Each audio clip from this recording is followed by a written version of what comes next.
God,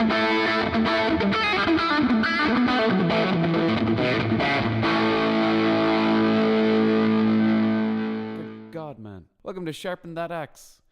After our seamless theme music. Hey. Sharpen That Axe. It has an actual guitar on it this week. Does it? I can't wait to hear it. Podcast dedicated to strengthening your skills as a guitar player. My name is Dylan Murphy, a singer-songwriter, guitar player, musicology student, along with fellow musicology student Jon Gillin. Yeah, John, what do you do? I do guitar things. You do guitar things. Yes, so I started a company for teaching guitar called Silver Sound Guitar. So I've learned a lot about teaching guitar and a lot about practicing guitar. We've already said guitar like 17 times. You guys are in for a thrill ride. So if you didn't know what this is about, it's about guitar. It is about guitar. And it is about practicing guitar and getting better at guitar. Just and in general. this podcast, John and I have assumed the roles of he is the guitar Mr. Miyagi and I am the guitar Ralph Maggio of the situation, in which he teaches me things but also teaches you guys things. Wax on. Wax off. So we have a few things to talk to you about today. First, I'm going to go into pedal talk. We're going to talk about our own pedal boards. Yeah, that would be good. Pedals. It's my housemate has recently gotten into her first guitar pedals. She's a fiddle player, but she started buying some guitar pedals too. Oh, that sounds fun. Probably started with a looper, yeah. She didn't actually. She started with a reverb. Oh, one of those TC Hall of Fames. Oh, man, those are brilliant. Yeah, she really likes it. Yeah. But I told her that it's a slippery slope, guitar pedals. Oh, gosh. Yeah, the never-ending quest for tone. Feed that habit. Just tuck it to my veins.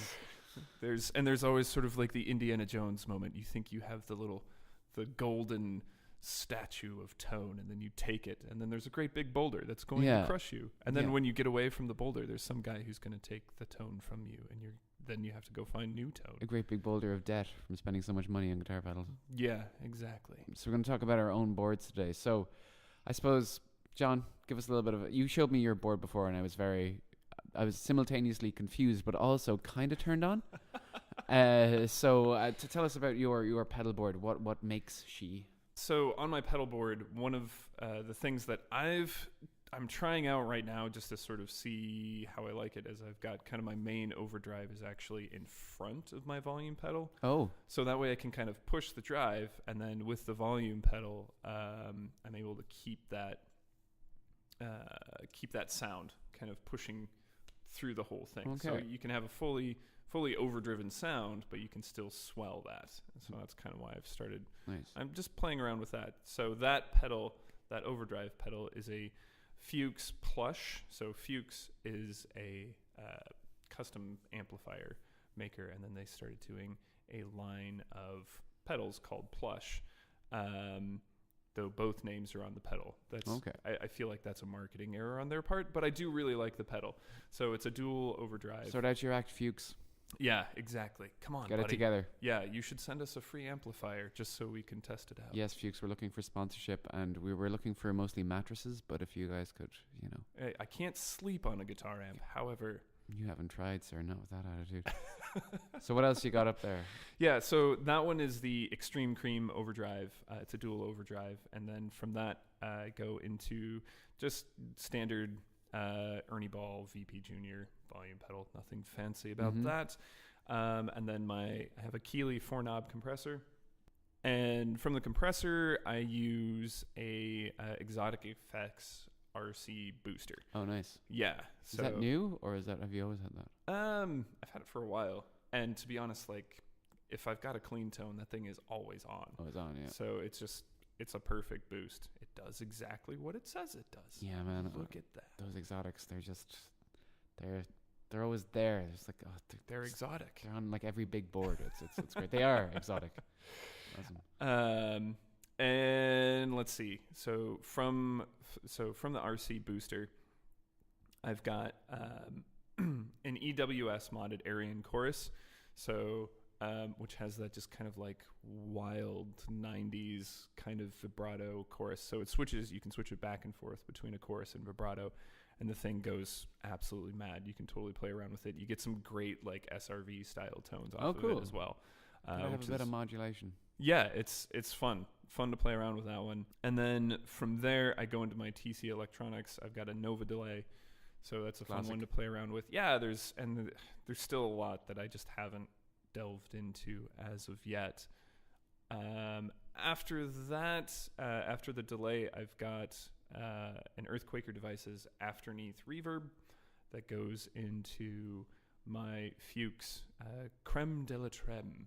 Oh, yeah. Good God. So, fun so name. You're basically like, you're set up for any possible situation. Yeah, and I've even got a really weird one that I don't use a whole lot, but keep on hand, is the Earthquaker Devices Bit Commander, which is this 8-bit distortion octave pedal. I'm staring at John with my mouth just like, what?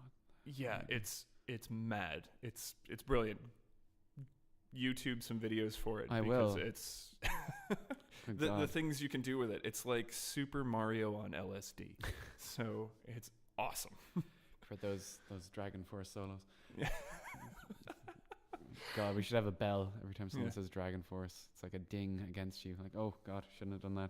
Maybe a gong. Yeah. Yeah. Dragon Force gong. Where are they now? Probably all dead in the warehouse floor somewhere. Anyway. On top of a pile of money. I don't know. Oh God, Herman Lee. I have to say, John, I'm going through some real pedal envy there. That's a lot of some nice stuff. There's always pedal envy. Yeah.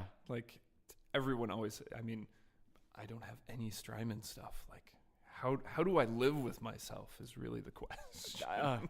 That's really not the question to ask. So yeah, I suppose I've kind of go for a kind of a less is more approach. I kind of, because I'm broke really, and could never have really nice things. But I use the classic Boss tuner, and then I go straight into my purloined. I will give it back, Matthew. Blues Driver, which I really, really dig. Really, really nice. I had a green Moore Overdrive recently, the TS9 clone. Oh yeah. It just didn't really do anything for me. So I sold that baby, and now I'm using this for gigs. Overdrive pedals, man. I'm running into a Fender Blues Junior, and it's all about trying to get that, because you got the cleans are perfect. Right. You need to touch the cleans, but it's about getting the right crunch. So right now I'm playing with that, and I dig that. It's going into a pedal that kind of changed my life. The Boss GE7, the equalizer, with all the different knobs. Yeah. What do you like about it? Because I bought it as a boost pedal, and then I just figured out that it could really just get some really nice sounds out of my amp. So now I don't even have a boost pedal right now. What I'm doing is I'm kind of keeping my volume knob at about 8, and then just turning it up whenever I need it for right now on my guitar. It's just a quick fix. It's something I will fix properly soon when I can afford a decent boost pedal. But man, that's even a whole world in itself. Boost pedals, it's crazy. Oh my gosh. Yeah. And then from that, I'm keeping it to like a 4-pedal thing. I'm running into a Boss DD6, which I really, really like because it's got the tap tempo. I was going to go for the flashback when I was going to, but no, I Boss pedals are where it's at, man. If they're good enough for Prince, good enough for me. Rest in peace, Prince. So moving on to our main topic of today, which is building speed. Scream if you want to go faster. So, John, I suppose this is a request you've gotten all the time. Yeah, it's a really common one. Everyone, I just want to play faster, man. I want to play faster. Yeah. Well, first off, that's a massive topic. Like, what do you mean by faster? Yeah.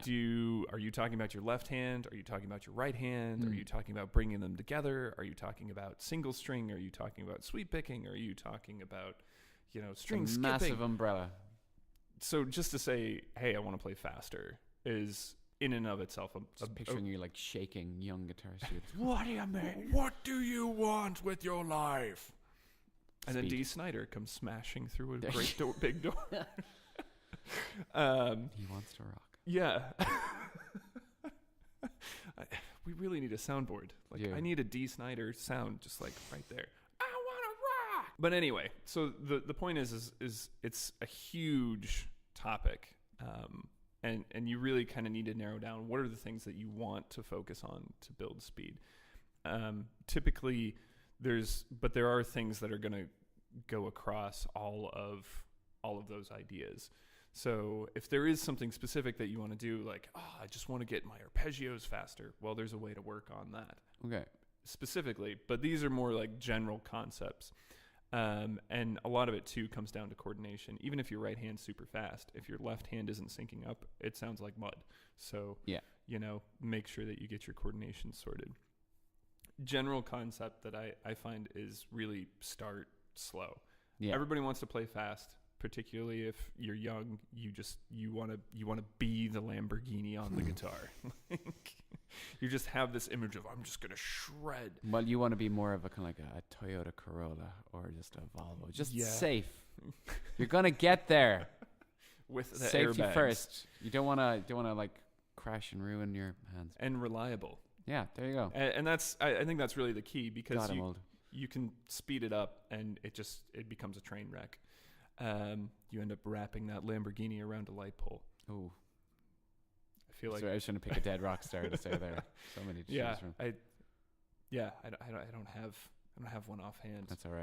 Let's go Mark Yngwie Bolden Malmsteen right did that. Yeah. That counts. He's a fast player. Yes. Like him or love him or hate him, I guess. I'm going to go with that last one, John. We won't Suck get, it, Yngwie. we won't get into the Yngwie. But at any rate, so start slow. And usually what I recommend, so if you're working on a particular lick or if you're working on an exercise or whatever, just start slow and then slowly build up the speed. So use a metronome is usually what I would recommend. There's also, we've been talking about an app that's been super helpful for us. Absolutely. No, the metronome is great, but it's just, you don't really...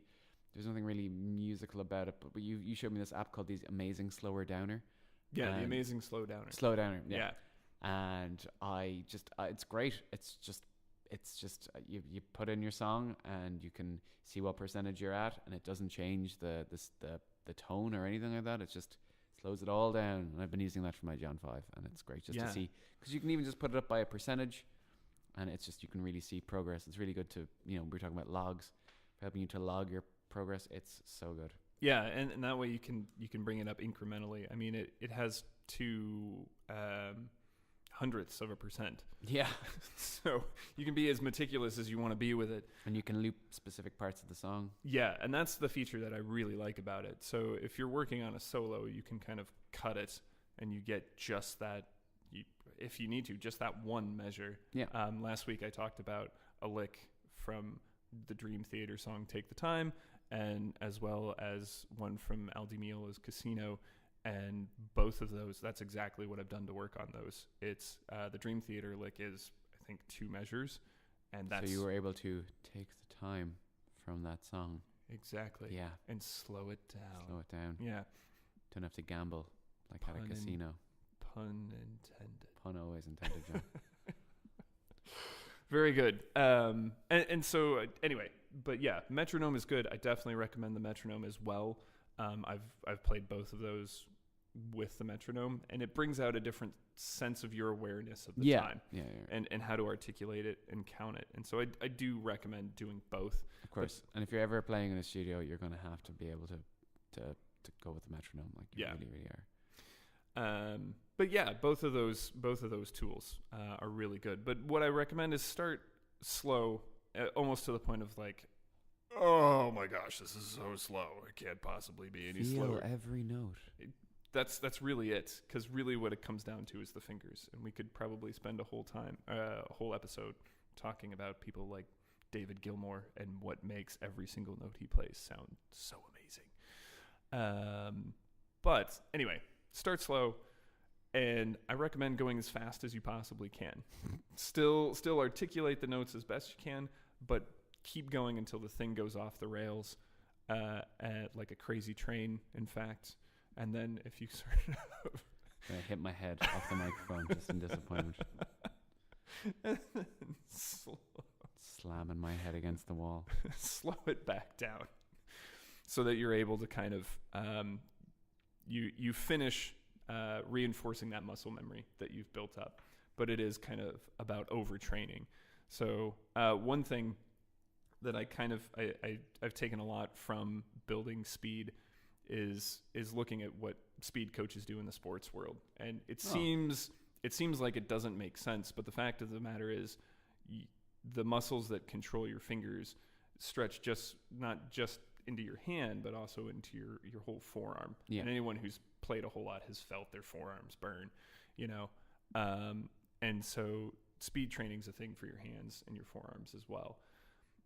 And one of the things they recommend is over sprinting. So trying to sprint downhill, for example, if you're trying to build up your speed. So this is kind of a similar process. You're going faster than you would normally play, faster than you could normally do something. And then by slowing it down and focusing on the technique again, you're reinforcing proper technique and proper muscle memory, but you're pushing your body to increase the speed a little bit. Wow. So getting all Olivia Newton-John physical there, John. Yeah. Wow. It's just full of Olivia Newton-John Gillin. We can edit that out. Let's not. I don't even know what to say. Well, yeah, I mean, coming at it from kind of a sportsman point of view, one thing they say whenever you're practicing an exercise is that you have to breathe, like level your breathing. Paul Gilbert, actually, I think it was Paul Gilbert, said he sees so many guitar players that they're like, take a big deep breath for like a big run, and it'll completely throw them off because they're putting all of their exertion into their hands and they're not really thinking about what the rest of their body is doing. Right. So breathing. Yeah. Breathing's man. huge. Yeah. A lot of. It's going to be okay. Just breathe. I know a lot of classical teachers will talk a bit about that as well. Breathe with the phrasings tends to be a big thing. But since we're talking about speed, you bring up a really interesting point because you're essentially retaining all that tension, and then your arms tighten up and your wrists tighten up. And I'm a massive advocate of just keeping everything loose. Yeah. The more when Loosey-goosey. Keeping it loose. Yeah, keeping it loose. It's important, man. It's important. Yeah. So when the thing is when you take a great big breath and just hold it in, what happens is you just start to build tension with that. Your fingers will tighten up, your wrists will tighten up. And even in the right hand, the thing is people think tremolo picking is all about locking your wrist. I don't necessarily agree. I think there's a bunch of different ways to do that. I think Troy Grady has some great tips. Oh, yeah. Yeah. Oh, he's great. He's really, really good he gets super scientific about that. And when he talks about picking and all those sorts of things, that's, Troy Grady's, for those of you who don't know, you should check out his YouTube channel. Unlocking the code, I think. Yeah, something like that. Something like that. And it's all about picking. Like that's his big thing. That's his thing. It's picking. But he has some great insights to it, and we might, hopefully bring some of those insights here. Absolutely. Well, I think that's enough for practice talk. I will pull up the Google Doc first because now I've misplaced it. It's all right. We'll edit this out. I'll edit this out. There is no we, John. So I suppose we'll move on to what we've been learning. What have you been learning? What have I learned? My dear friend. Well, I've been still using the amazing slow downer to break down that John 5 song. What's it called? Here's to the Crazy Ones, which has been great because you've got everything. You've got slap popping, you've got tapping, you've got just dynamite alternate picking. But I found myself the other day just thinking about I think it was Guthrie Govan says that he likes to think of the guitar like a singer thinks of it like an instrument. I've heard that from a lot of people. Yeah, phrasing. It's a really good thing. And I think when you think about good guitar solos, in some ways they're singable. Yeah. Maybe not all of the notes, but there's certain aspects. Yeah. Again, I'll point to David Gilmour. Yeah. A little man crush on David Gilmour's guitar playing. I was thinking about Mick Ronson from the Spiders from Mars, the David Bowie guy.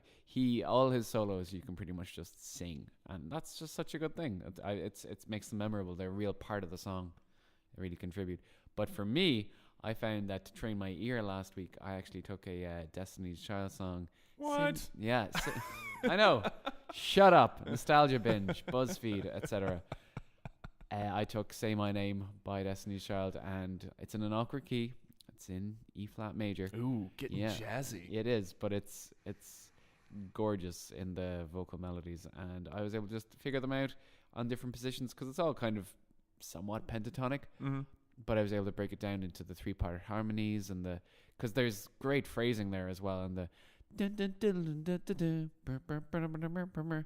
So it's just so good. It's just So like the whole thing, or just the chorus, or well, like I take it bit by bit. I Okay. did the verse and then the pre-chorus. It's basically just taking all three parts, and then your brain kind of wants to do what the guitar is doing, right? because there is some, like, you know, it was the 90s. There was some finger-picked Yeah. classical guitar in the background there, but Right. it just focused on the vocal melody, and it kind of got me thinking.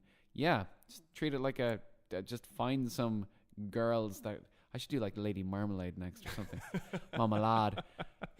Just take what the vocalists are doing and try and transpose it to guitar. It's a lot of fun. What would you use to learn it? Did you use the Amazing Slowdowner? I didn't. I just took a YouTube video and I used, you know, the slow downing. Oh yeah, fun fact for those of you that don't know, YouTube has this lovely settings wheel. It's the little gear thing. I don't think it's available on tablets.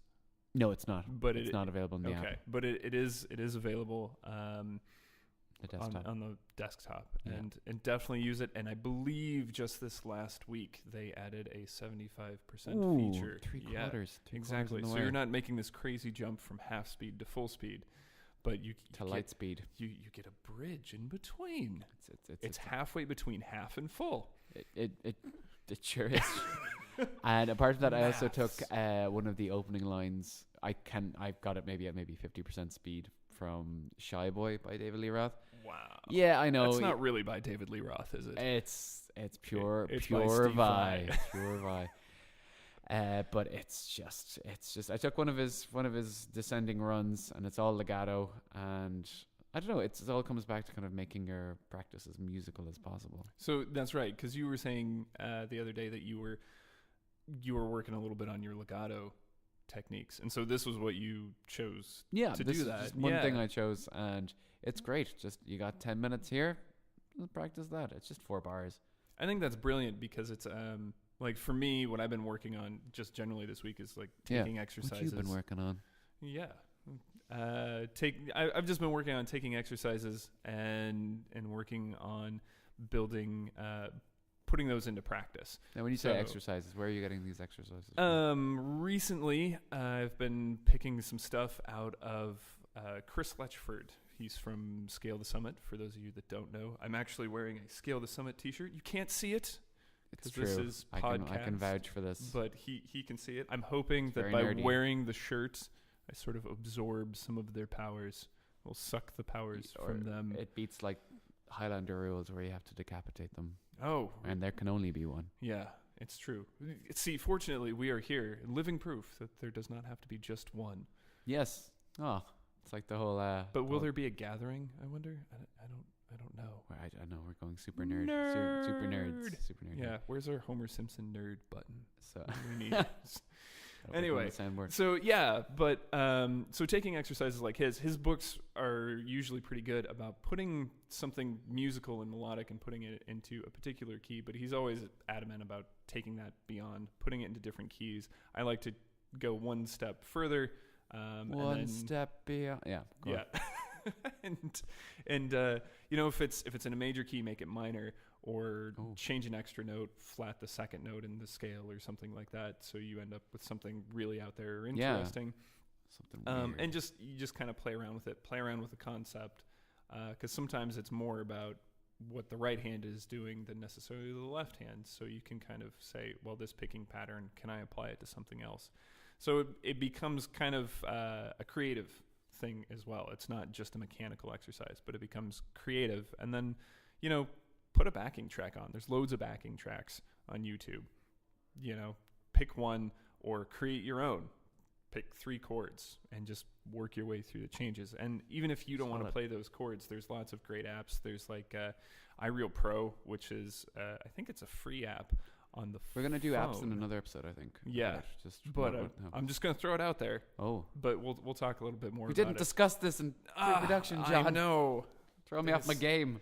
I'm just saying, it's a good app. Check it out. We also talked about YouTube and the Amazing Slowdowner. It's a lot of apps today. Anyway, a lot of apps. So yeah, that's been my primary thing that I've been working on this week. Solid. And what have you been like listening to a lot of the Scale of Summer Plan, or have you been listening to anything else we're on to? What are we listening to?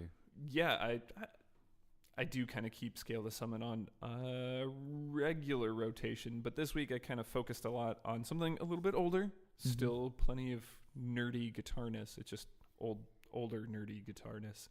Wes Montgomery Trio. Classic. Yeah, a dynamic new sound. Originally released in 1959, but the updated sort Jeez, of... I didn't know it was that old. Isn't that crazy? That's old as hell. Crazy. And the 2006 version, which don't think about how old that is for a minute. Yeah. It's like last year. It's fine. That was like 5 years ago. Yeah. I don't know what that noise was. It was a weird noise. That was you making like a truck noise. Yeah. Burp, burp. Yeah. Anyway. Peep show. So yeah, I've always been impressed with his chord voicings. His chord solos, I think, are what he's really known for. He can be wicked fast as well, since we're talking about speed. But just the way he gets around the fretboard with his chord voicings is amazing. And so that's something I've always enjoyed listening to. His version of Round Midnight that starts the whole album is one that I had to transcribe at one point. Oh, yeah. As an undergrad. Many hours, but a lovely piece of music. I really enjoyed that version, and still for me, like, even though I had to agonize through that transcription process, it's still one of my favorite versions of that tune. So what about yourself? What are you listening to? I have a somewhat weekly blog that I neglected for a while, but I'm getting back on the road. Tell us more about that. Where can we find said blog? Just type in Dill Advised, like DYLADVISED, Dill Advised Ramblings. .wordpress. You can find my blog, but every week or so I'll take a new album or an album that I just want to shed some light on, and I have a something blues category. So this week is Stevie Ray Vaughan and Albert King in session. I only found out recently. I listened to this album first, and I think it was maybe 16, 17. It was my first real introduction to Stevie Ray Vaughan, and dear God, man, it's great. It's like an old legend and a newer legend, I suppose. There's even like banter in between, and they'll talk and share stories. And what kind of stories? Just like Albert King was like, oh yeah, when I recorded this next song with Janis Joplin and Jimi Hendrix, he's like, you gotta check the floor because a name just got dropped. You know? But he also remembers like seeing Stevie Ray Vaughan in the crowd when he was like 16 or something like that. That's mental. Yeah, it's great. But the thing is, like, you've got a guitar in each headphone, and Stevie Ray Vaughan, in my humble opinion, just takes him to town. The tone, the bends, everything.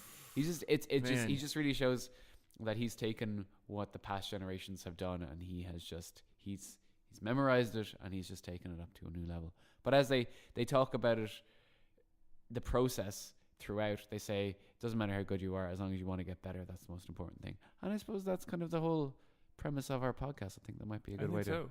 Good place to. So yeah, no matter how good you are, you can always be better, but you're doing pretty great.